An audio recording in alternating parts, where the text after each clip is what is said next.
Keepers होते थे जो पुलिस की तरह थे। इन टाइम कीपर्स का काम भी क्राइम को रोकना हो।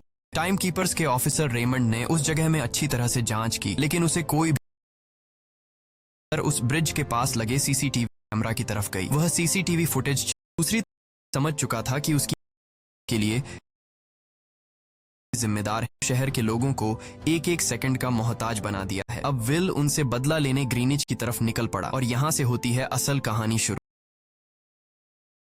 विल को जा पहुंचा, वहां लोगों का लाइफस्टाइल देखा तो उसकी आंखें खुली की खुली रह गईं। वहां लोगों के पास इतना टाइम था कि वो लोग के बॉडीगार्ड के पास भी 100 साल से भी ज्यादा का टाइम था। ये देखकर विल गुस्से से लाल हो जाता है, क्योंकि विल जिस शहर से आया था वहां पर लोगों के पास सिर्फ 24 घंटे की जिंदगी थी। विल वहां एक महंगे होटल में रुकता है। खाना खाते दौरान एक बहुत ही खूबसूरत लड़की विल को देखती है, जैसे उसे विल पसंद। दूसरी तरफ टाइम कीपर रेमंड हेनरी की का सीसीटीवी फुटेज चेक, तभी उसे फुटेज में विल दिख।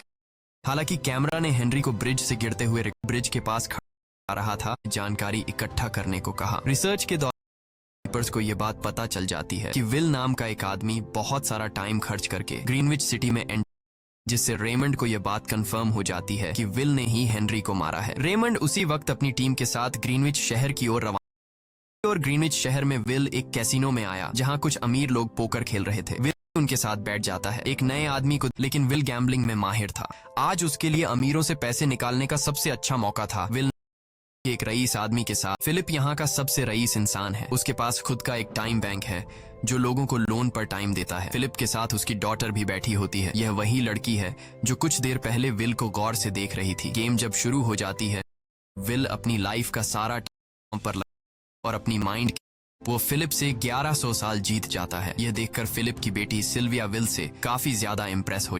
उसने विल को कल रात अपने घर पार्टी पर, फिर अगली शाम विल एक नई नवेली कार खरीदकर फिलिप की पार्टी में जा पहुंचा। वहीं पार्टी के और सिल्विया बैठी की बात विल की, तभी टाइम कीपर रेमंड अपनी टीम के साथ वहां पहुंचता है और विल को पकड़ लेते हैं। विल समझकर सिल्विया भी उससे नाराज।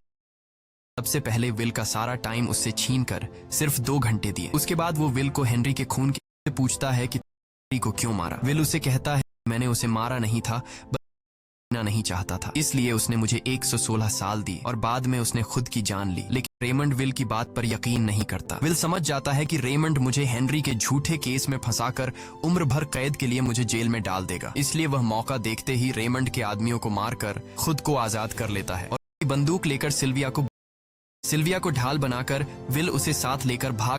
रेमंड और उसके आदमियों को चकमा देता हुआ वापस गेटो शहर आ पहुंचा। इस दौरान विल के पास टाइम काफी कम बचा था। उसने सिल्विया से कुछ टाइम उधार मांगा, लेकिन सिल्विया ने उसे 1 सेकंड भी देने से इनकार कर दिया, क्योंकि वह भी उसे हेनरी का थी। इसलिए वो और तेजी से गेटो शहर की तरफ कार दौड़ाता है ताकि वहां पहुंचकर किसी से टाइम उधार ले सके। जल्दबाजी में उसका ध्यान आगे सड़क पर बिछी तार, जिससे टकराते ही विल की कार ब्रिज से नीचे गिर जाती है। इस एक्सीडेंट विल और सिल्विया बेहोश हो